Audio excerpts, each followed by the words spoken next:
আমি লিবিয়াতে ছিলাম 3 বছর ছিলাম। 3 বছর পর আমি আসছি আর কি বাংলাদেশে।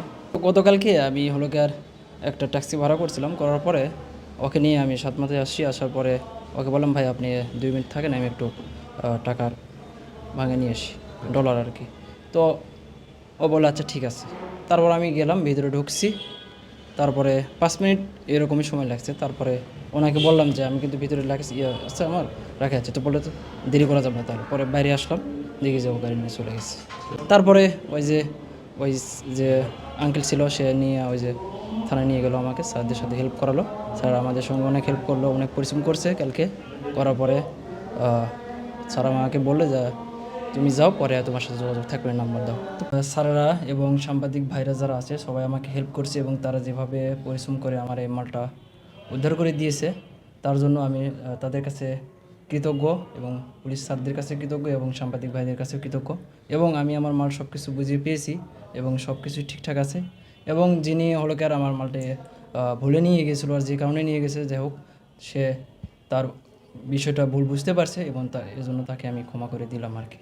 এক্সট্রিম মশার কয়েল প্ল্যান্ট ফাইবার দিয়ে তৈরি, তাই সহজে ভাঙে না, সুগন্ধিযুক্ত ও নিরবিচ্ছিন্নভাবে চলে। ডেঙ্গু, চিকুনগুনিয়া বাহি সহ যে কোনো মশার বিরুদ্ধে দেয় এক্সট্রিম সুরক্ষা। যে একজন প্রবাসী ভাই, তার সে বাংলাদেশে আজকে ওই গতকালকেই আসছে। আসার পরে তার বাসা হলো বগুড়া দুপচাচিয়া থানা এলাকায়। সে শেরপুর রোড থেকে একটা অটো যোগে চারমাথা যাবে, ওখান থেকে বাসে যাওয়ার কথা বাসায়।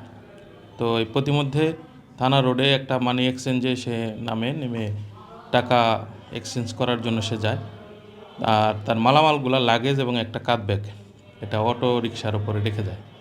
তো সে কিছুক্ষণ পরে ফিরে আসে। আসার পরে দেখে তার ব্যাগটা মিসিং, লাগেজটা সে খুঁজে না পেয়ে আমাদের দ্বারস্থ হয়। উনি একজন প্রবাসী ভাই, এই গুরুত্ব বিবেচনায় আমরা খুব সিরিয়াসলি এই বিষয়টা নিয়ে ইনভেস্টিগেশন শুরু করি আমার টিম সহ। পরবর্তীতে থানা রোড, শহরের বিভিন্ন এলাকায় আমরা সিসিটিভি ফুটেজ সংগ্রহ করি, সিনিয়র স্যারদের তদারকি এবং অন্যান্য ভাবে আমরা বিষয়টা তদন্ত করা শুরু করি। পরবর্তী সিসিটিভি ফুটেজ সংগ্রহ করে আমরা দেখি যে একটা অটো রিকশা চালক হয়তো ভুল করে লাগেজটা নিয়ে চলে গেছে। পরবর্তীতে এই বিষয়টা আপনারা সবাই জানেন, বগুড়া শহরে প্রচুর অটোরিকশা, হাজার হাজার অটোরিকশা, এখান থেকে আইডেন্টিফাই করা খুব কঠিন। তো আমরা দ্রুত সময়ে ঘটনা যেন বের করা যায়, এর জন্য আমরা জনসম্পৃক্ত পুলিশিংয়ের কনসেপ্টটা কাজে লাগাই। এর জন্য আমরা আমাদের সদর পুলিশ ফাঁড়ির একটা ফেসবুক পেজ আছে, সেখানে আমরা ভিডিওটা শেয়ার করে আমরা জনগণের সহায়তা চাই, যেন এই বিষয়টা ফাইন্ড আউট করা সহজ হয়। তো এটারই ফলশ্রুতিতে আমাদের একজন সাংবাদিক ভাই, ওনার মাধ্যমে আমরা এই সংবাদটা পাই, এবং দ্রুত সময়ের মধ্যে 24 ঘন্টার মধ্যে আমরা এই লাগেজ এবং ব্যাগ অক্ষত অবস্থায় উদ্ধার করে আমার প্রবাসী ভাই শাকিল ভাই ওনার হাতে হ্যান্ডওভার করার জন্য আমরা আজকে ওনাকে ডেকেছি। আমরা আসলে ওনাকে বলি না যে এই লাগেজটা উদ্ধার হয়েছে, ওনাকে সারপ্রাইজ দেওয়ার জন্য ডাকলাম। তো উনি এসে খুশি হয়েছেন, এবং ওনাকে আমরা দেখালাম যে ওনার সকল মালামাল ঠিক আছে কিনা। তো উনি সকল মালামাল বুঝে পেয়েছে, এবং উনি অনেক খুশি।